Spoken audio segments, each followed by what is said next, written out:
الحمد لله نحمده ونستعينه ونستغفره ونتوكل عليه ونعوذ بالله من شرور أنفسنا ومن سيئات أعمالنا من يهده الله فلا مضل له ومن يضلله فلا هادي له وأشهد أن لا إله إلا الله وحده لا شريك له وأشهد أن محمدا عبده ورسوله أرسله بالهدى ودين الحق ليظهره على الدين كله ولو كره المشركون اللهم صل على محمد وعلى آل محمد كما صليت على إبراهيم وعلى آل إبراهيم إنك حميد مجيد اللهم بارك على محمد وعلى آل محمد كما باركت على إبراهيم وعلى آل إبراهيم إنك حميد مجيد أما بعد فإن خير الكلام كلام الله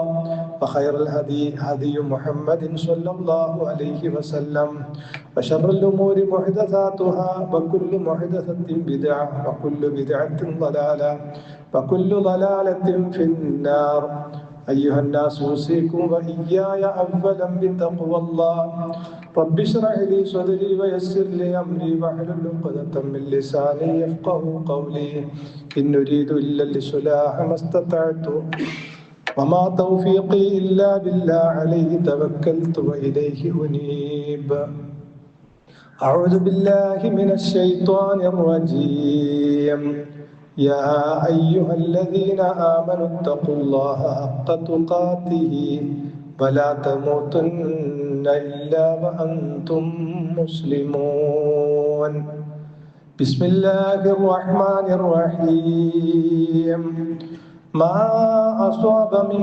مصيبة في الأرض ولا في أنفسكم إلا في كتاب من قبل أن نبرأها إن ذلك على الله يسير لكي لا تأسوا على ما فاتكم ولا تفرحوا بما آتاكم والله لا يحب كل مختال فخور ആദരണീയരായ സത്യവിശ്വാസികളെ, അള്ളാഹുവിൻ്റെ നിയമനിർദ്ദേശങ്ങളെ കഴിവിൻ്റെ പരമാവധി ജീവിതത്തിൽ പാലിച്ചുകൊണ്ട് ജീവിതം വിജയപ്രദമാക്കി തീർക്കണമേ എന്ന് ഉണർത്തുകയാണ്, വസിയത്ത് ചെയ്യുകയാണ്. നമ്മുടെ കൂടെ ജീവിച്ച നമ്മുടെ സഹപ്രവർത്തകനായി ജീവിച്ച നമ്മുടെ ഒരു സഹോദരനെ അള്ളാഹുവിലേക്ക് യാത്രയാക്കിക്കൊണ്ടാണ് നമ്മൾ ഓരോരുത്തരും അധികം ആളുകളും ഇവിടെ ഒരുമിച്ച് കൂടിയിട്ടുള്ളത്. ഇന്നലെ വൈകുന്നേരം എൻ്റെ ജീവിതത്തിൻ്റെ അവസാന ദിവസമായിരിക്കും ഇന്ന് എന്ന് അദ്ദേഹം വിചാരിച്ചിട്ടുണ്ടാവുകയില്ല. നമുക്കും എന്നാണ് നമ്മുടെ ഈ ഭൂമിയിലെ അവസാനത്തെ ദിനം എന്ന് അറിയില്ല. അത് അള്ളാഹുവിൻ്റെ അലംഘനീയമായ വിധിയുടെ അടിസ്ഥാനത്തിൽ നടക്കുന്നതാണ്. നമുക്ക് മുൻകൂട്ടി അറിയിച്ചു തരാത്ത അള്ളാഹുവിൻ്റെ തീരുമാനം. മുൻകൂട്ടി അത് അറിയിച്ചു തന്നാൽ പിന്നെ നമുക്ക് ഈ ഭൂമിയിൽ ജീവിക്കാൻ കഴിയില്ല. എല്ലാവരുടേതും അങ്ങനെ അള്ളാഹു കൃത്യമായി നിശ്ചയിച്ചിട്ടുണ്ട് എന്ന് അള്ളാഹുവിൻ്റെ ഗ്രന്ഥം നമ്മെ അറിയിക്കുന്നുണ്ട്. നമ്മുടെയൊക്കെ ഈമാൻ കാര്യത്തില് നമുക്ക് ആറാമതായി പഠിപ്പിക്കപ്പെട്ടതും അതാണ്.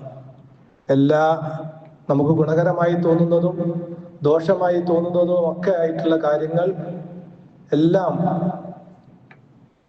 അള്ളാഹുവിൻ്റെ ഖളാ അനുസരിച്ചാണ്.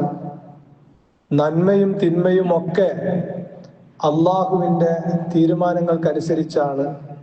അള്ളാഹുവിൻ്റെ കൃത്യമായൊരു ഖളാഉം ഖദറുമില്ലാതെ ഒരു കാര്യവും ഈ ഭൂമിയിലോ ഈ പ്രപഞ്ചത്തിലോ നടക്കുന്നില്ല. ഇത് നമ്മുടെ വിശ്വാസത്തിന്റെ ഭാഗമാണ്. എന്തിനാണ് ഈ വിശ്വാസമൊക്കെ നമുക്ക് കൃത്യമായി പഠിപ്പിക്കുന്നത്? നമുക്ക് വലൻ യുഅഖിറല്ലാഹു നഫ്സൻ, ഒരു നഫ്സിനെയും അള്ളാഹു പിന്തിപ്പിക്കുകയില്ല. ഇദാ ജാഅ അജലുഹ, അജലെത്തിക്കഴിഞ്ഞാൽ. അജലെത്തിയാൽ നമ്മൾ പറയും അവിടെ ആ ഹോസ്പിറ്റലിലല്ല മറ്റേ ഹോസ്പിറ്റലിൽ എത്തിയെങ്കിൽ രക്ഷപ്പെടുമായിരുന്നു, ഇനി അതല്ല അവിടെ അല്ല മറ്റേടത്തെ എത്തിയാൽ രക്ഷപ്പെടുത്താമായിരുന്നു എന്നൊക്കെ നമ്മൾ പറയും. പക്ഷേ വലൻ യുഅഖിറല്ലാഹു നഫ്സൻ ഇദാ ജാഅ അജലുഹ, അവധി എത്തിക്കഴിഞ്ഞാൽ എവിടെ പോയാലും രക്ഷപ്പെടില്ല. അള്ളാഹു ഒരു അല്പം പോലും പിന്തിക്കുകയില്ല. അപ്പൊ നമുക്കൊക്കെ അള്ളാഹുവിന്റെ ഖളാ അനുസരിച്ച് ഒരവധിയുണ്ട്. ആ അവധി എപ്പോഴാണെന്ന് നമുക്കറിയില്ല. നമ്മൾ ഇത്തരം വിശ്വാസങ്ങളൊക്കെ പഠിക്കുന്നതും ചർച്ച ചെയ്യുന്നതുമൊക്കെ ആ ഒരു അവധി എപ്പോഴും സംഭവിക്കാം എന്നുള്ള നിലക്ക് നമ്മുടെ വിശ്വാസങ്ങളും കർമ്മങ്ങളുമൊക്കെ ക്രമപ്പെടുത്താനും ജീവിതം നന്നാക്കി തീർക്കാനും വേണ്ടിയാണ്. അള്ളാഹുവിലേക്ക് നമ്മുടെ ഒരു സഹോദരനെ നമ്മൾ യാത്രയാക്കി, നമ്മളും യാത്രയാവേണ്ടുന്നവരാണ്.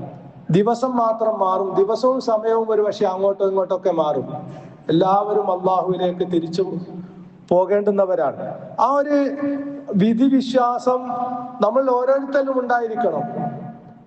റസൂൽ തിരുമേനി സല്ലല്ലാഹു അലൈഹി വസല്ലമ അൻ തുഅ്മിന ബിൽ ഖദ്രി ഖൈരിഹി വശർരിഹി മിനല്ലാഹി തആല, ഖദറിൽ വിശ്വസിക്കൽ അത് ഈമാൻ കാര്യത്തിൽപ്പെട്ടതാണ്. അതിലെ ഖൈറും ഷർറും ഒക്കെ അള്ളാഹുവിൽ നിന്ന് ആണെന്ന് വിശ്വസിക്കൽ വിശ്വാസത്തിന്റെ ഭാഗമാണെന്ന് ഖുർആനിൽ ഞാൻ തുടക്കത്തിൽ ഓതി കേൾപ്പിച്ച ആയത്ത്, മാ അസ്വാബ മിൻ മുസീബത്തിൻ ഫിൽ അർളി, ഈ ഭൂമിയിൽ ഒരു വിപത്തും സംഭവിക്കുന്നില്ല, വലാഫി അൻഫുസിക്കും, നിങ്ങൾക്ക് തന്നെയും ഒരു വിപത്തും സംഭവിക്കുന്നില്ല, ഇല്ലാഫി കിതാബിൻ മിൻ ഖബ്ലി അൻ നബ്റഅഹ, അത് സംഭവിക്കുന്നതിന് മുമ്പേ അള്ളാഹുവിന്റെ റെക്കോർഡിൽ ഉണ്ടായിട്ടല്ലാതെ, ഇന്ന ദാലിക അലല്ലാഹി യസീർ, തീർച്ചയായും അള്ളാഹുവിന്, ഈ പ്രപഞ്ചം മുഴുവൻ സൃഷ്ടിച്ച് സംവിധാനിച്ച റബ്ബിന് അത് വളരെ എളുപ്പമുള്ള കാര്യമാണ്. ലികൈലാ തഅസവ അലാ മാ ഫാതക്കും, നിങ്ങൾക്ക് ജീവിതത്തിൽ നഷ്ടപ്പെട്ടു പോയതിൽ നിങ്ങൾ അതിരുവിട്ട് ദുഃഖിക്കാതിരിക്കാൻ വേണ്ടിയാണ് അത് അറിയിച്ചു തരുന്നത്. വലാ തഫ്റഹു ബിമാ ആതാക്കും, നിങ്ങൾക്ക് നൽകപ്പെട്ടതിൽ അതിരുവിട്ട് സന്തോഷിക്കാതിരിക്കാനും. എന്നിട്ട് അള്ളാഹു ആയത്ത് അവസാനിപ്പിക്കുന്നത് എങ്ങനെയാണ്? വല്ലാഹു ലാ യുഹിബ്ബു കുല്ല മുഖ്താലിൻ ഫഖൂർ, ദുരഭിമാനികളെയും പൊങ്ങച്ചക്കാരെയും അള്ളാഹു ഇഷ്ടപ്പെടുകയില്ല. ഈ ഭൗതിക ലോകത്ത് ചില ആളുകൾക്ക് അള്ളാഹു സമ്പത്ത് നൽകിയിട്ടുണ്ടാവും, ചില ആളുകൾക്ക് ആരോഗ്യം നൽകിയിട്ടുണ്ടാവും, ചില ആളുകൾക്ക് സ്ഥാനമാനങ്ങൾ നൽകിയിട്ടുണ്ടാവും. ആ സമ്പത്തിന്റെയും ആരോഗ്യത്തിന്റെയും സ്ഥാനമാനങ്ങളുടെ ഒക്കെ അടിസ്ഥാനത്തിൽ അള്ളാഹുവിന് നൽകപ്പെട്ട അനുഗ്രഹങ്ങൾ മുഴുവൻ അള്ളാഹുവിന്റെ തൃപ്തിക്കനുസരിച്ച് ശ്രദ്ധയോടുകൂടി കൈകാര്യം ചെയ്യേണ്ടതിന് പകരം സ്ഥാനമാനങ്ങളിലും സമ്പത്തിലുമൊക്കെ അഹങ്കരിച്ച് താന്തോന്നികളായി ജീവിക്കുന്ന ഒരവസ്ഥയാണ് മനുഷ്യരിൽ അധികവും ഉണ്ടാവുക. അതുകൊണ്ട് അള്ളാഹ് പറയാണ്, നിങ്ങൾക്ക് എന്ത് നേട്ടം ലഭിച്ചോ അതൊക്കെ അള്ളാഹ് കണക്കാക്കിയിട്ടുള്ളതാണ്. നിങ്ങൾക്ക് എന്ത് പ്രയാസങ്ങളും നഷ്ടങ്ങളും വരുന്നുണ്ടോ അതൊക്കെ അള്ളാഹു കണക്കാക്കിയിട്ടുള്ളതാണ്. എന്തിനാണ് നിങ്ങൾക്കിത് മുൻകൂട്ടി അറിയിച്ചു തരുന്നത്? ലികൈലാ തഅസവ അലാ മാ ഫാതക്കും, നിങ്ങൾക്ക് സംഭവിച്ചു പോയ നഷ്ടത്തിൽ നിങ്ങൾ അതിരുവിട്ട് ദുഃഖിക്കാതിരിക്കാൻ. വലാ തഫ്റഹു ബിമാ ആതാക്കും, നിങ്ങൾക്ക് നൽകപ്പെട്ടതിൽ നിങ്ങൾ അതിരുവിട്ട് സന്തോഷിക്കാതിരിക്കാൻ. സമ്പത്തുള്ളവൻ വലിയ അഹങ്കാരിയായി മാറും, അവന് തോന്നിയ പോലെ ജീവിക്കുന്ന ഒരു അവസ്ഥ ഉണ്ടാകും. എന്നെ നിയന്ത്രിക്കാനും എന്റെ മേലധികാരിയായിട്ടൊന്നും ഒരാളുമില്ല, എന്നേക്കാൾ വലിയവൻ മറ്റാരുമില്ല എന്നുള്ള നിലക്ക് അധികാരങ്ങളും സമ്പത്തും ഉണ്ടാകുമ്പോൾ മനുഷ്യർ പെരുമാറും. അത്തരത്തിൽ അഹങ്കാരികളായി മാറും മനുഷ്യരിൽ അധികവും. അതുകൊണ്ടാണ് അള്ളാഹു ആയത്ത് വല്ലാഹു ലാ യുഹിബ്ബു കുല്ല മുഖ്താലിൻ ഫഖൂർ, ദുരഭിമാനികളായ പൊങ്ങച്ചക്കാരായ ആളുകളെ അള്ളാഹു ഇഷ്ടപ്പെടുകയില്ല എന്ന് പറഞ്ഞുകൊണ്ട് ആയത്ത് അവസാനിപ്പിക്കുന്നു. അപ്പൊ അള്ളാഹു നൽകിയതല്ലാത്ത ഒരു അനുഗ്രഹവും എന്റെയും നിങ്ങളുടെയും ജീവിതത്തിലില്ല എന്ന് നമ്മൾ ഓരോരുത്തരും മനസ്സിലാക്കണം. പ്രവാചക തിരുമേനി സല്ലല്ലാഹു അലൈഹി വസല്ലം പറഞ്ഞു, ലൗ അൻഫഖ്ത മിസ്ല ഉഹുദിൻ ദഹബൻ, നീ ഉഹുദ് മലയോളം സ്വർണം ചെലവഴിച്ചാലും ശരി, മാ ഖബിലഹു അല്ലാഹു മിൻക, അള്ളാഹു അതിൽ നിന്നിൽ നിന്ന് സ്വീകരിക്കുകയില്ല. ഹത്താ തുഅ്മിന ബിൽ ഖദർ, നീ അള്ളാഹുവിന്റെ നിശ്ചയത്തിൽ ഖദറിൽ വിശ്വസിക്കാതെ, വതഅലമ, നീ മനസ്സിലാക്കാതെ അസ്വാബക്കലം നിനക്ക് ബാധിച്ചതൊന്നും നിന്നെ വിട്ടുപോകുന്നതല്ല. നിനക്ക് ബാധിച്ചതൊക്കെ അള്ളാഹുവിന്റെ ഖളാ അനുസരിച്ചാണ്. വമാ അഖ്താക ലം തകുൻ ലിയുസീബക, നിനക്ക് ലഭിക്കാത്തതൊന്നും, വമാ അഖ്താക നിനക്ക് പിഴച്ചു പോയ, നിനക്ക് ലഭിക്കാതെ പോയതൊന്നും നിനക്ക് വിധിച്ചിട്ടുമില്ല. അപ്പൊ നിനക്ക് എന്തൊക്കെ ലഭിച്ചുവോ അതെല്ലാം അള്ളാഹുവിന്റെ തീരുമാനപ്രകാരമാണ്. നിനക്ക് എന്തെല്ലാം ലഭിക്കാതെ പോയോ അതൊക്കെ അള്ളാഹുവിന്റെ തീരുമാനപ്രകാരമാണ് എന്ന് വിശ്വസിക്കാതെ നിന്റെ ഒരു അമലും, നീ ഉഹുദ് മലയോളം സ്വർണം സദഖയായി ചെലവഴിച്ചാൽ പോലും അത് അള്ളാഹു സ്വീകരിക്കുകയില്ല എന്ന് റസൂലുള്ളാഹി സ്വല്ലല്ലാഹു അലൈഹി വസല്ലം അറിയിക്കാണ്. നമ്മുടെ ജീവിതത്തിന് എപ്പോഴും ശാന്തിയും സമാധാനവും നൽകുന്ന ഒരു വിശ്വാസമാണിത്. ഒരിക്കലും നമ്മൾ അഹങ്കാരികളായി തീരാതിരിക്കുന്ന ഒരു വിശ്വാസമാണ് ഈ നന്മയും തിന്മയും അള്ളാഹുവിൽ നിന്നാണെന്നുള്ളത്. നമുക്ക് അള്ളാഹു തീരുമാനിച്ചതല്ലാതെ ഒന്നും ലഭിക്കില്ല. അപ്പൊ നിങ്ങൾക്കറിയാം, നമ്മൾ ചില ആളുകളെ സഹായിക്കണമെന്ന് കരുതി അല്ലെങ്കിൽ അവരെ ഉയർത്തിക്കൊണ്ടുവരണം എന്നുള്ള നിലക്ക് എല്ലാവരും കൂടി അവരെ സഹായിക്കാൻ നോക്കി. അപ്പൊ അതില് അവർക്ക് ഇതുവരെ വന്നതിനേക്കാൾ വലിയ പരീക്ഷണമോ അല്ലെ രോഗമോ അതിനുശേഷം വരുന്നത് കാണാം. അപ്പൊ എന്താണ്? അള്ളാഹുവിന്റെ ഖളാ ആണ്, അള്ളാഹുവിന്റെ തീരുമാനമാണ്. റസൂലുള്ളാഹി സ്വല്ലല്ലാഹു അലൈഹി വസല്ലം പറയാണ്, വഅലം, നീ അറിയണം, അന്നൽ ഉമ്മത്ത ലവിജ്തമഅത അലാ യൻഫഉക, ആളുകൾ മുഴുവൻ നിനക്ക് ഒരു ഉപകാരം ചെയ്യാൻ വേണ്ടി ഒരുമിച്ച് കൂടിയാലും ലൻ യൻഫഉക, അവർ നിനക്ക് ഒരു ഉപകാരവും ചെയ്യാൻ അവർക്ക് സാധ്യമല്ല. ഇല്ലാ ബിശൈഇൻ ഖദ് കതബഹു അല്ലാഹു ലക, നിനക്ക് അള്ളാഹു വിധിച്ച കണക്കാക്കിയതല്ലാത്ത ഒരു ഉപകാരവും അവർക്ക് നിനക്ക് വേണ്ടി ചെയ്യാൻ സാധ്യമല്ല. നിനക്ക് വല്ല പ്രയാസം ഉണ്ടാക്കാൻ വേണ്ടി അവരെല്ലാവരും കൂടി ഒരുമിച്ച് കൂടിയാലും നിനക്ക് ഉണ്ടാവണമെന്ന് അള്ളാഹു കണക്കാക്കിയതല്ലാത്ത ഒരു ഉപദ്രവം ഉണ്ടാക്കാൻ അവരെ കൊണ്ട് കഴിയില്ല എന്നർത്ഥം. അള്ളാഹുവിന്റെ കൃത്യമായ തീരുമാനങ്ങളുടെ അടിസ്ഥാനത്തിലും വിധിയുടെ അടിസ്ഥാനത്തിലുമാണ് ലോകത്ത് നടക്കുന്ന എല്ലാ കാര്യങ്ങളും എന്ന് കൃത്യമായി വിശ്വസിക്കാതെ നമ്മൾ ഉഹുദ് മലയോളം സ്വർണം ചെലവഴിച്ചാലും അള്ളാഹു സ്വീകരിക്കില്ല എന്നാണ്. ചില ആളുകൾ നമ്മളൊക്കെ ക്ലാസ് എടുക്കുമ്പോൾ ചോദിക്കും, ഈ 2 ഹറമുകളിൽ നിന്ന് ഒക്കെ അടക്കം എത്ര വർഷങ്ങളായി ഫലസ്തീനിലെ ജനതയ്ക്ക് വേണ്ടി പ്രാർത്ഥിക്കുന്നു, എന്താ പ്രാർത്ഥന സ്വീകരിക്കാത്തത്, എന്താ അള്ളാഹ് അതൊന്നും കാണുന്നില്ല എന്നൊക്കെ ചോദിക്കും. അള്ളാഹിന്റെ ഹിക്മത്ത് നമുക്കറിയോ? ആൾക്കാർ ചോദിക്കുന്നതാ, എത്ര വർഷമായി മക്കയെന്നും മദീനന്നൊക്കെ പ്രാർത്ഥിക്കുന്നത്, എത്ര ആയിരങ്ങളാണ് അവിടെ മരിച്ചൊടുങ്ങിയത് എന്നൊക്കെ ചോദിക്കും ആൾക്കാർ. നമ്മൾ മനസ്സിലാക്കേണ്ട ഒരു കാര്യം, റസൂൽ തിരുമേനി സല്ലല്ലാഹു അലൈഹി വസല്ലമ മക്കയിൽ പ്രബോധനം തുടങ്ങി.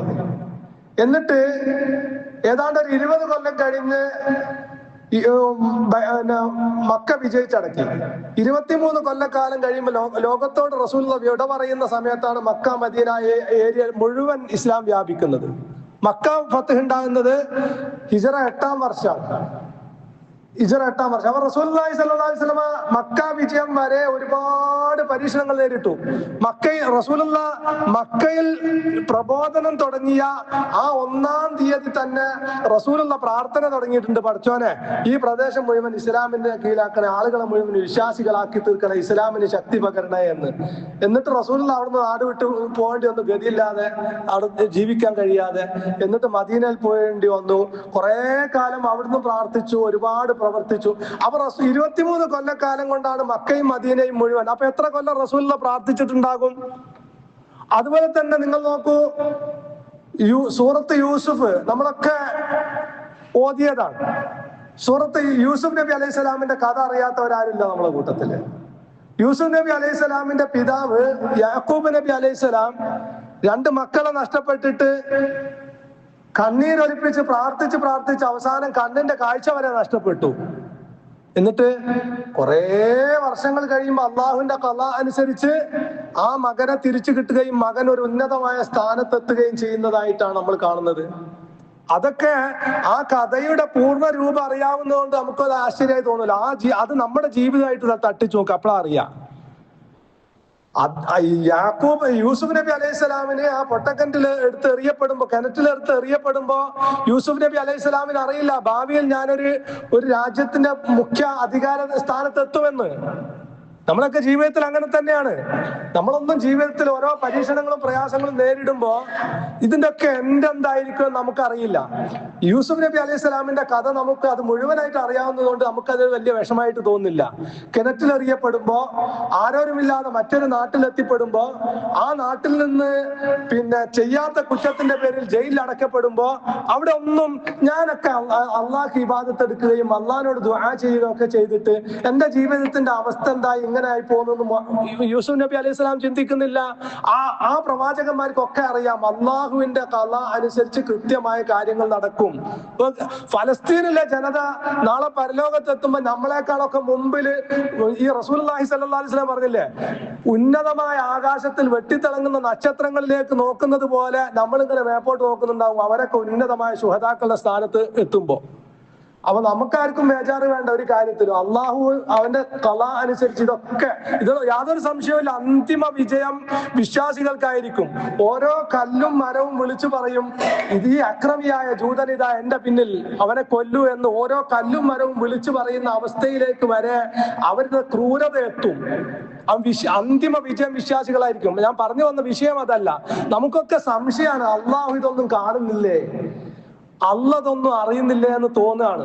അപ്പൊ അള്ളാഹു കല അനുസരിച്ച്, തീരുമാനം അനുസരിച്ചാണ് ഈ കാര്യങ്ങളൊക്കെ നടക്കുന്നത് എന്ന് വിശ്വസിക്കാതെ നമ്മൾ എന്ത് അമല് ചെയ്താലും അത് സ്വീകരിക്കപ്പെടുകയില്ല എന്നാണ് റസൂലുള്ളാഹി സ്വല്ലല്ലാഹു അലൈഹി വസല്ലം അറിയിക്കുന്നത്. അതുകൊണ്ട് നമ്മളെ വിശ്വാസം കൃത്യമായിരിക്കണം.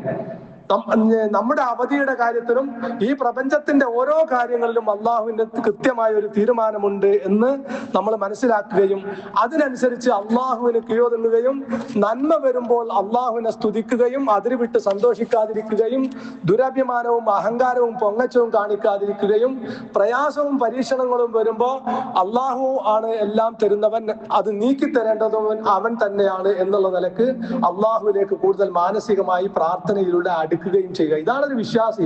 നമുക്ക് സമാധാനം നൽകുന്നതാണ് അള്ളാഹ് പഠിപ്പിക്കുന്ന ഈമാനൊക്കെ വിശ്വാസമൊക്കെ. നമുക്ക് ഇഹലോകത്ത് സന്തോഷത്തോടു കൂടിയുള്ള ജീവിതം നൽകുന്നതാണ്. എന്ത് പരീക്ഷണങ്ങൾ ഉണ്ടായാലും, ഇപ്പൊ നിങ്ങൾക്കറിയാം, നമുക്കൊക്കെ അറിയാം, ചില സ്ഥലങ്ങളിൽ വിപത്തുകൾ ബാധിച്ചാല് സ്വന്തം ശരീരം മാത്രം ബാക്കിയായിട്ടുണ്ടാവും, വീടും മക്കളും എല്ലാം ഒലിച്ചു പോയിട്ടുണ്ടാവും, കുത്തിയൊലിച്ചു പോയിട്ടുണ്ടാവും. ഒരുപക്ഷെ ഡെഡ് ബോഡി, ആ മക്കളുടെയും കുടുംബാംഗങ്ങളുടെയും ഡെഡ് ബോഡി എവിടെയാണെന്ന് പോലും അറിയാത്ത നിലക്കുള്ള പരീക്ഷണങ്ങൾ ഉണ്ടാവും. അവിടെയൊക്കെ പതറിപ്പോവാതെ, ചിത്തഭ്രമം ബാധിക്കാതെ, മാനസിക നില തെറ്റാതെ പിടിച്ചു നിൽക്കാൻ കഴിയുന്നത് ആർക്കാണ്? റബ്ബിൽ വിശ്വസിക്കുക. എല്ലാം അള്ളാഹുവിന്റെ ഖള അനുസരിച്ചാണ്. എനിക്ക് നഷ്ടപ്പെട്ട ആളുകളെയും എന്നെയും ഒക്കെ സൃഷ്ടിച്ചത് അള്ളാഹു ആണ്. എന്നെയും എനിക്ക് അവരെ കണ്ടുമുട്ടാനുള്ള ഒരു അവസരം റബ്ബ് ഉണ്ടാക്കി തരും. ദുനിയാവിൽ അവരെനിക്ക് നഷ്ടപ്പെട്ടാലും അള്ളാഹുവിന്റെ തീരുമാനമാണ് സംഭവിക്കുന്നത്. ഇതാണ് വിശ്വാസം. ആ വിശ്വാസമാണ് വിശ്വാസികൾക്ക് ശാന്തമായ മനസ്ഥിതി ഉണ്ടാക്കി കൊടുക്കുന്നത്, സന്തോഷത്തോടുകൂടിയുള്ള ജീവിതം നൽകുന്നത്, സമാധാനത്തോടുകൂടി നിലനിൽക്കാൻ കഴിയുന്നത്. ആ വിശ്വാസം നഷ്ടപ്പെടുമ്പോൾ നമുക്കെന്താവും? ഈമാനിൽ നിന്ന് ലഭിക്കേണ്ടുന്ന അമ്ന് നഷ്ടപ്പെടും. അമ്ന് ഈമാൻ രണ്ടും ഒരേ പദത്തിന്റെ വരുന്നതാണല്ലോ. ഈമാനാണിത്. റബ്ബിന്റെ തീരുമാനപ്രകാരമാണ് എല്ലാ കാര്യങ്ങളും നടക്കുന്നത്. ആ ഈമാൻ നമുക്ക് നഷ്ടപ്പെടുമ്പോൾ അമ്ന് നഷ്ടപ്പെടും, നിർഭയത്വം നഷ്ടപ്പെടും. അതുകൊണ്ട് തന്നെ എല്ലാ നന്മകളും തിന്മകളും അള്ളാഹുവിന്റെ അടിസ്ഥാനത്തിൽ നിന്നാണെന്ന് വിശ്വസിക്കുക. സത്യനിഷേധികളായിട്ടുള്ള ആളുകള്, മുശ്രിക്കുകളും മുനാഫിക്കുകളുമായിട്ടുള്ള ആളുകൾ റസൂൽ തിരുമേനി സല്ലല്ലാഹു അലൈഹി വസല്ലമയ്ക്കും സഹാബത്തിനും ചില നന്മകൾ വരുമ്പോ ആ നന്മകളൊക്കെ അള്ളാഹുവിൽ നിന്നുള്ളതാണെന്ന് പറയും. എന്നാല് പ്രവാചക തിരുമേനിക്കും സഹാബത്തിനും എന്തെങ്കിലും പരീക്ഷണങ്ങൾ വരിക, യുദ്ധത്തിൽ ആരെങ്കിലും മരണപ്പെടുക, അല്ലെങ്കിൽ യുദ്ധത്തിൽ പരാജയം വരിക, ഇങ്ങനത്തെ പരീക്ഷണങ്ങളും പ്രയാസങ്ങളും ഒക്കെ വരുമ്പോ അത് കണ്ടോ മുഹമ്മദിന്റെ കൂടെ കൂടിയിട്ടാന്ന് പറയും. നമ്മളെ നാട്ടിലും കാണാൻ അങ്ങനെ ചില ആൾക്കാരാ. ഈ വിശ്വാസികളായ തൗഹീദ് അംഗീകരിച്ച ആളുകൾക്ക് ചില പ്രയാസങ്ങളും പരീക്ഷണങ്ങളും ഒക്കെ വരുമ്പോ ഒരേ കൂടത്ത് കൂടിയിട്ടാ അത് വന്നതെന്ന് പറയും. ഇത് എല്ലാ കാലഘട്ടത്തിലും ഉണ്ടായതാ. വിശുദ്ധ ഖുർആൻ പറയാ, വൈൻ തുസിബുഹും ഹസനത്തുൻ യഖൂലു ഹാദിഹി മിൻ ഇൻദില്ലാ. അവർക്ക് വല്ല നന്മയും ബാധിച്ചാൽ അള്ളാഹുവിൽ നിന്നാണെന്ന് അവർ പറയും. വൈൻ തുസിബുഹും സയ്യിഅത്തുൻ, എന്നാ വിശ്വാസികൾക്ക് വല്ല പ്രയാസവും തിന്മയും ബാധിച്ചാലോ യഖൂലു ഹാദിഹി മിൻ ഇൻദിക, അവർ പറയും അതാ നിന്റെ അടുക്കൽ നിന്നാ മുഹമ്മദ്, നീ കാരണമായിട്ടാണ്, നിന്റെ കൂടെ കൂടിയതുകൊണ്ടാണ് അവർ ഉഹദിൽ കുറെ പ്രയാസങ്ങൾ നേരിടേണ്ടി വന്നത്, കുറെ ആൾക്കാർ മരിക്കേണ്ടി വന്നത് എന്ന് പറയും. അതാ എന്നിട്ട് അള്ളാഹ് പറയാ, കുൽ നബിയെ പറയുക, കുല്ലും മിൻ ഇൻദില്ലാ, എല്ലാം അള്ളാഹുവിന്റെ അടുക്കൽ നിന്നുള്ളതാണ്, എല്ലാം അള്ളാഹിന്റെ ഖള അനുസരിച്ചാണ്. ഫമാലി ഹൗലാഇൽ ഖൗം ലാ യകാദൂന യഫ്ഖഹൂന ഹദീഥ, ഈ ജനതക്ക് എന്താണ്, ഇവരെ കാര്യങ്ങളൊന്നും ഗ്രഹിച്ച് മനസ്സിലാക്കുന്നില്ലല്ലോ എന്ന് റബ്ബ് പറയാം. അപ്പൊ അള്ളാഹുവിന്റെ ദീൻ അനുസരിച്ച് ജീവിക്കുന്ന ആളുകളെ, തൗഹീദ് അനുസരിച്ച് ജീവിക്കുന്ന ആളുകളെ, അവരങ്ങനെ ആ കൂട്ടത്തിൽ കൂടിയത് കൊണ്ടാണ് അവർക്ക് പ്രയാസം വന്നത്, പരീക്ഷണം വന്നത് എന്ന് എതിരാളികളായിട്ടുള്ള ആളുകൾ എക്കാലത്തും പറഞ്ഞിട്ടുണ്ട്, ഇന്നും പറയുന്നത് കാണാൻ കഴിയും നമുക്ക്. അതുപോലെ തന്നെ ബനു ഇസ്രായേലിയരായ ആളുകൾ മൂസാ നബി അലൈഹി ഇസ്ലാമിനെ കുറിച്ചും പറഞ്ഞിരുന്നു ഇങ്ങനെ, വൈൻ തുസിബുഹും സയ്യിഅത്തുൻ യത്തയ്യറു ബിമൂസാ വമൻ മഅഹു, അവർക്ക് വല്ല പ്രയാസവും വന്നാൽ അത് മൂസാ നബി അലൈഹി ഇസ്ലാമിന്റെയും കൂടെയുള്ള ആളുകളെയും ശകുനം കാരണത്താലാണ്. അവര് നാടിന് ശകുനമാണ്. നാട്ടിൽ അഭിവൃദ്ധി ഇല്ലാതിരിക്കുന്നതും പരീക്ഷണങ്ങളൊക്കെ വരുന്നത് ഈ പ്രവാചകനും വിശ്വാസികളും കാരണമായിട്ടാണ് എന്നൊക്കെ പറഞ്ഞിരുന്നു ആളുകൾ. ഇങ്ങനെ വിശ്വാസത്തിൽ നിന്ന് തെറ്റിപ്പോയ ആളുകൾ വിശ്വാസികൾ കാരണമാണ് ഈ പരീക്ഷണങ്ങളും പ്രയാസങ്ങളും ഉണ്ടാവുന്നത്, അവര് ശകുനമാണ് എന്ന് വിശ്വസിക്കുന്ന അവസ്ഥ ഉണ്ടായിരുന്നു. അതുപോലെ തന്നെ നമ്മുടെയൊക്കെ വ്യക്തി ജീവിതത്തില് ഉണ്ടാവുന്ന നന്മകള് തിന്മകള് ഇതൊക്കെ ഒരു മുഅ്മിനാണെങ്കിൽ അതെല്ലാം അള്ളാഹുവിന്റെ അടുക്കൽ നിന്നാ വിശ്വസിക്കുക. എന്നാൽ ഈമാന് എത്ര വലിയ അറിവുള്ള ആളുകൾ ആണെങ്കിൽ പോലും ശൈത്താൻ പിശാച് അവരുടെയൊക്കെ മനസ്സിനെ സ്വാധീനിക്കുകയും എന്നിട്ട് നന്മകളൊക്കെ വരുന്നത് ചില സൃഷ്ടികളിൽ നിന്ന്, തിന്മകളൊക്കെ വരുന്നത് ചില സൃഷ്ടികളിൽ നിന്ന് എന്ന് അവരുടെ മനസ്സിൽ തോന്നിപ്പിക്കുകയും ചെയ്യും. ഇപ്പൊ നമ്മുടെ നാട്ടിലൊക്കെ ഒരുപാട് വിശ്വാസങ്ങൾ ഉണ്ടല്ലോ. ഇപ്പൊ കണി കാണൽ, രാവിലെ തന്നെ എന്തെങ്കിലും ഒരു പ്രയാസമോ പരീക്ഷണം ഉണ്ടായിട്ട് രാവിലെ തന്നെ എണീച്ച് ഇന്ന ആളെ കണ്ടിട്ടാണ്, ഇന്ന് ആദ്യം കണ്ട ആളാണ് അവനാണ്, അത് കാരണമാണ് ഇന്നത്തെ ദിവസം ഇങ്ങനെ ആയിപ്പോയത്. അതുപോലെ തന്നെ ഒരു കച്ചവടത്തിലാണെങ്കിൽ ആദ്യം കൈനീട്ടം തന്നത് ഓനാണ്, അതുകൊണ്ട് ഇന്നത്തെ കച്ചവടം മോശമായി പോയത് എന്ന് പറയും. അതുപോലെ തന്നെ പ്രായമായ സ്ത്രീകളൊക്കെ പറയുന്നത്, വീട് 10-11 മണിയാകുമ്പോൾ കാക്കകൾക്ക് ഒരു പ്രത്യേകമായ കരച്ചിലുണ്ട്, പ്രത്യേകമായ ശബ്ദത്തുണ്ടാക്കിയുള്ള ഒരു കരച്ചില്, അത് ശകുനമാണ് എന്ന്, അത് പഴയ കാലം മുതലേ ഉള്ള വിശ്വാസമാണ്. അതുപോലെ തന്നെ കൂമന്, നെടുളാന് അതൊക്കെ കരയുന്നത് കേട്ടാൽ അന്ന് മരണം സംഭവിക്കും, വിപത്തുകൾ സംഭവിക്കും എന്ന വിശ്വാസം. അതുപോലെ തന്നെ മാസം, മുശ്രിക്കുകളായ ആളുകളിൽ ഉണ്ടായിരുന്നു, മാസം മറഞ്ഞു കണ്ടാൽ അത് ശകുനമാണ് എന്ന് വിശ്വസിക്കുക. ഒരു കാര്യത്തിന് നമ്മൾ ഇറങ്ങി തിരിച്ചാല് വല്ലതും മറന്നിട്ട് തിരിച്ചു പോകേണ്ടി വന്നാല് അൽഹംദുലില്ലാ അവിടെ തന്നെ ഓർമ്മ വന്നല്ലോ എന്ന് ചിന്തിക്കേണ്ടതിന് പകരം ഇന്ന് പോകുന്ന കാര്യം ശരിയാവില്ല എന്ന് ചിന്തിക്കുക. അതുപോലെ തന്നെ കറുത്ത പൂച്ച, അതൊക്കെ നമ്മുടെ നാട്ടിലുള്ള വിശ്വാസങ്ങളാണ്.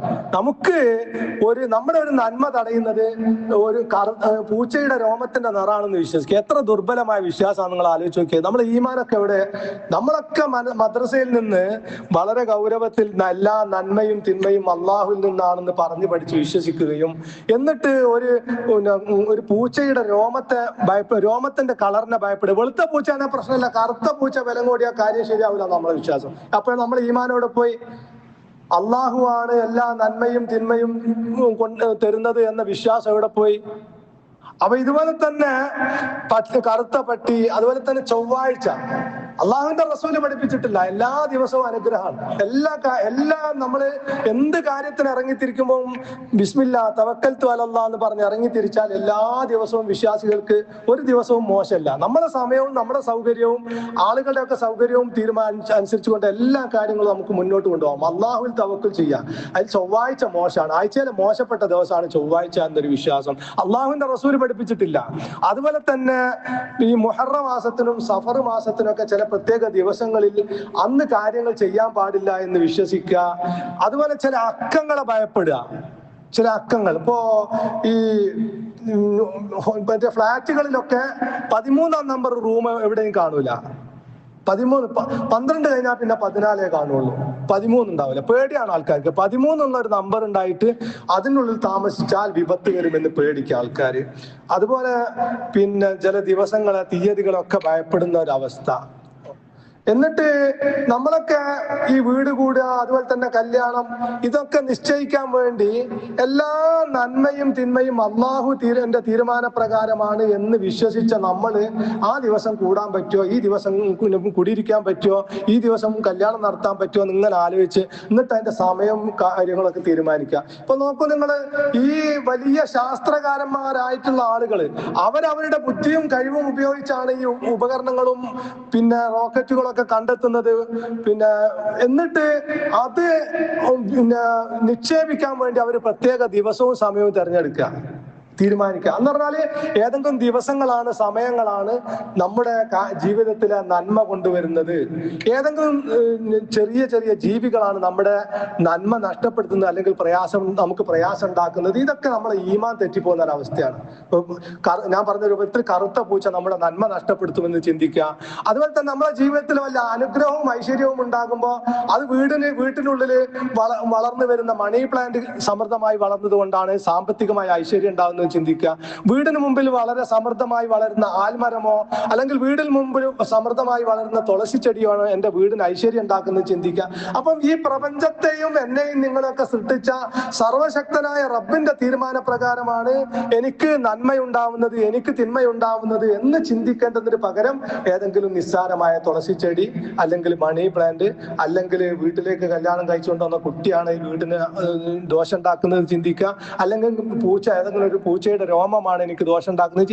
എത്ര ദുർബലമായി പോയി നമ്മളെ വിശ്വാസം, നമ്മൾ ആലോചിച്ച് നോക്കണം. അപ്പൊ ഇങ്ങനെ വിശ്വാസികളുടെ വിശ്വാസം ദുർബലമായി പോവുകയും എല്ലാ സൃഷ്ടികളെയും പേടിച്ച് ജീവിക്കുകയും ചെയ്യേണ്ടി വരുന്ന ഒരവസ്ഥ ഈ ഈമാനിൽ നിന്ന് ആറാമത്തതായിട്ടുള്ള നന്മയും തിന്മയും അള്ളാഹുവിൽ നിന്നാണ് എന്ന വിശ്വാസം തെറ്റിപ്പോകുമ്പോൾ ഇങ്ങനെ എല്ലാ വസ്തുക്കളെയും പേടിച്ചുകൊണ്ട് നിർഭയത്വം നഷ്ടപ്പെട്ടുകൊണ്ട് ജീവിക്കുന്ന ഒരവസ്ഥ ഉണ്ടാവും. റസൂൽ തിരുമേനി സല്ലല്ലാഹു അലൈഹി വസല്ലമ മക്കാ മുശ്രിക്കുകൾക്കിടയിൽ ഇത്തരം വിശ്വാസങ്ങളെ ഒക്കെ എതിർത്തുകൊണ്ടാണ് പ്രബോധനം നടത്തിയിട്ടുള്ളത്. റസൂൽ പറഞ്ഞു, ലാ അദ്വ, രോഗം സ്വയമായ നിലക്ക് പകരുകയില്ല.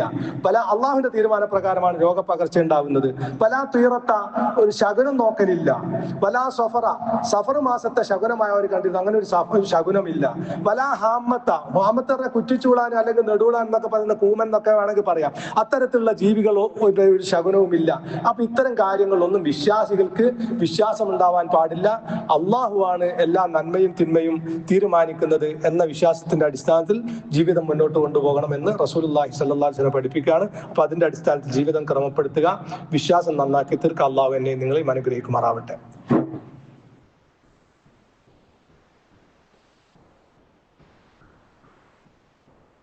അൽഹംദുലില്ലാഹ് വസല്ലല്ലാഹു അലാ നബിയ്യിനാ മുഹമ്മദിൻ വഅലാ ആലിഹി വസഹ്ബിഹി വഅലാ ജമീഇൽ അംബിയാഇ വൽ മുർസലീൻ അത്താബിഈന ലഹും ബിഇഹ്സാനിൻ ഇലാ യൗമിദ്ദീൻ ഇത്തഖുല്ലാഹ യാ ഇബാദല്ലാഹ്. ആദരണീയരായ വിശ്വാസികളെ, ഒരിക്കൽ കൂടി അള്ളാഹുവിന്റെ വിധിവിലക്കുകളെ ജീവിതത്തിൽ പാലിക്കണമേ എന്ന് എന്നോട് നിങ്ങളോട് ഉണർത്തുകയാണ്, വസിയത്ത് ചെയ്യുകയാണ്. ഒന്നാം ഖുതുബയിൽ നമ്മൾ പറഞ്ഞതുപോലെ തന്നെ നന്മകളും തിന്മകളും ഒക്കെ അള്ളാഹുവിന്റെ തീരുമാനപ്രകാരമാണ്. അതുമായി ബന്ധപ്പെട്ട ഏതാനും കാര്യങ്ങൾ കൂടി വിശദീകരിക്കാണ്ട് ഇൻഷാ അല്ലാഹ് അടുത്ത ആഴ്ചത്തെ ഖുതുബയിൽ അത് വിശദീകരിക്കാം. നമ്മുടെയൊക്കെ മരണവും അള്ളാഹുവിന്റെ കൃത്യമായ തീരുമാനത്തിന്റെ അടിസ്ഥാനത്തിലാണ്. അതിൽ നിന്ന് ആ അള്ളാഹു കണക്കാക്കിയ അവധിയിൽ നിന്ന് രക്ഷപ്പെടാൻ നിങ്ങൾക്ക് ഒരു നിലക്കും സാധിക്കില്ല. ഐനമാ തകൂനു യുദ്രിക്കുമുൽ മൗത വലൗ കുന്തും ഫീ ബുറൂജിൻ മുശയ്യദാണ്. മരണത്തെ പേടിച്ചുകൊണ്ട് നിങ്ങളൊരു പടുത്തുയർത്തപ്പെട്ട കൂറ്റൻ കൊട്ടാരത്തിനുള്ളിൽ പോയി ഒളിച്ചാൽ പോലും മരണം നമ്മെ തേടി അങ്ങോട്ട് വരും എന്ന് വിശുദ്ധ ഖുർആൻ നമ്മെ അറിയിക്കാം. അതുകൊണ്ട് തന്നെ അള്ളാഹു എല്ലാവർക്കും കൃത്യമായ ഒരു അവധി നിശ്ചയിച്ചിരിക്കുന്നു. ആ അജലെത്തി കഴിഞ്ഞാൽ ഒരു സെക്കൻഡ് അങ്ങോട്ട് നീട്ടുകയോ അല്ലെങ്കിൽ പിന്തിപ്പിക്കുകയോ ഇല്ല, അത് നേരത്തെയും ആവുകയില്ല എന്ന് വളരെ കൃത്യമായി അള്ളാഹു നമ്മെ അറിയിച്ചു തന്നതാണ്. അപ്പൊ നമ്മുടെ എല്ലാവരുടെയും ജീവിതത്തിലെ എല്ലാ കാര്യങ്ങളും എന്നതുപോലെ തന്നെ നമ്മുടെ ജീവിതത്തിന്റെ അവസാനത്തിന്റെ കാര്യത്തിലും വളരെ കൃത്യമായൊരു അള്ളാഹുവിന്റെ അടുക്കലുണ്ട്. അത് വിശ്വസിച്ചാലേ നമ്മുടെ അമലുകൾ അള്ളാഹു സ്വീകരിക്കുള്ളൂ നമ്മൾ ഒന്നാം ഖുതുബയിൽ മനസ്സിലാക്കിയിട്ടുണ്ട്. ആ ദിവസം എപ്പോഴാണെന്ന് എനിക്കും നിങ്ങൾക്കും ആർക്കും അറിയില്ല. അതുകൊണ്ട് ആ ദിവസത്തെ സ്വീകരിക്കാനും അള്ളാഹുവിന്റെ അടുക്കലേക്ക് തിരിച്ചു പോകാനും തയ്യാറായിക്കൊണ്ടായിരിക്കണം നമ്മുടെ ജീവിതം നമ്മൾ മുന്നോട്ട് കൊണ്ടുപോകേണ്ടത്. ആ സർവശക്തനായ നാഥൻ എനിക്കും നിങ്ങൾക്കും അള്ളാഹുവിന്റെ വിധിവിലക്കുകൾക്ക് കീഴ്പ്പെട്ടുകൊണ്ട് ജീവിച്ചുകൊണ്ട് അള്ളാഹുവിന്റെ തൃപ്തി കരസ്ഥമാക്കി ഈമാനോടുകൂടി മരിക്കാൻ തൗഫീഖ് നൽകുമാറാവട്ടെ. അള്ളാഹുവെ, ഞങ്ങളിൽ നിന്ന് വിട പറഞ്ഞു പോയിട്ടുള്ള ഞങ്ങളുടെയൊക്കെ സഹോദരൻ അബ്ദുൽ മജീദ് മാസ്റ്റർ, അള്ളാഹു അദ്ദേഹത്തിന് നീ പാപമോചനം നൽകണ റഹ്മാനെ. അദ്ദേഹത്തിൻ്റെയും ഞങ്ങളുടെയും ഖബറിടം നീ വിശാലമാക്കി തരണ റഹ്മാനെ. ഞങ്ങൾ ഏവരെയും നിന്നിന്റെ ജന്നാത്തുൽ ഫിർദൗസിൽ ഒരുമിച്ച് കൂട്ടുകണ റഹ്മാനെ. കാരുണ്യവാനായ റബ്ബേ, ഞങ്ങൾ അറിഞ്ഞും അറിയാതെയും ചെയ്തു പോയ എല്ലാ തെറ്റുകുറ്റങ്ങളും ഞങ്ങളോട് ഓരോരുത്തരും പൊറുക്കണ റഹ്മാനെ. ഞങ്ങളിൽ ജീവിച്ചിരിക്കുന്ന ആളുകളെ നീ ഈമാനോടുകൂടി ജീവിപ്പിക്കുകയും ഈമാനോടുകൂടി മരിപ്പിക്കുകയും ചെയ്യുന്ന റഹ്മാനെ. ഞങ്ങളിൽ നിന്ന് വിട പറഞ്ഞു പോയിട്ടുള്ള എല്ലാ ആളുകളുടെയും ബർസഖി ജീവിതം നീ സ്വർഗീയമാക്കി കൊടുക്കണ റഹ്മാനെ. അവരെയും ഞങ്ങളെയും നിന്റെ ജന്നാത്തുൽ ഫിർദൗസിൽ ഒരുമിച്ച് കൂട്ടണ റഹ്മാനെ. അള്ളാഹുവേ, നാളെ പരലോകത്ത് ഒരു വിഭാഗത്തെ സ്വർഗത്തിലേക്കും മറ്റൊരു വിഭാഗത്തെ നരകത്തിലേക്കും വേർതിരിക്കുമ്പോൾ സ്വർഗത്തിലേക്ക് വേർതിരിക്കപ്പെടുന്ന സൗഭാഗ്യവാന്മാരുടെ കൂട്ടത്തിൽ ഞങ്ങളെ ഓരോരുത്തരെയും ഉൾപ്പെടുത്തുന്ന റഹ്മാനെ. ഖബർ ശിക്ഷയിൽ നിന്ന്, നരകശിക്ഷയിൽ നിന്നും, മഹ്ശറിലെ പ്രയാസങ്ങളിൽ നിന്നൊക്കെ ഞങ്ങൾ ഓരോരുത്തരെയും നീ കാത്തുരക്ഷിക്കണം റഹ്മാനെ. രണ്ട് ലോകത്തു നിന്ന് ഞങ്ങൾക്ക് ജീവിത വിജയം നൽകണം റഹ്മാനെ. മാരകമായ രോഗങ്ങളിൽ നിന്ന്, കഠിനമായ പരീക്ഷണങ്ങളിൽ നിന്നൊക്കെ ഞങ്ങൾ ഓരോരുത്തരെയും നീ കാത്തുരക്ഷിക്കണം റബ്ബേ. ഞങ്ങളെയും ഞങ്ങളുടെ മാതാപിതാക്കൾ, ഇണകൾ, സന്താനങ്ങൾ, കുടുംബാംഗങ്ങൾ എല്ലാവരെയും നിന്റെ ജന്നാത്തുൽ ഫിർദൗസിൽ ഒരുമിച്ച് കൂട്ടണം റഹ്മാനെ. اللهم اغفر للمؤمنين والمؤمنات والمسلمين والمسلمات والأحياء منهم والأموات إنك مجيب الدعوات ويا قاضي الحاجات. اللهم أجرنا من النار، اللهم أجرنا من النار، اللهم أجرنا من النار. ربنا اصرف عنا عذاب جهنم إن عذابها كان غراما إنها ساءت مستقرا ومقاما. ربنا هب لنا من أزواجنا وذرياتنا قرة أعين واجعلنا للمتقين إماما. ربنا آتنا في الدنيا حسنة وفي الآخرة حسنة وقنا عذاب النار. وصلى الله على نبينا محمد وعلى آله وصحبه وسلم.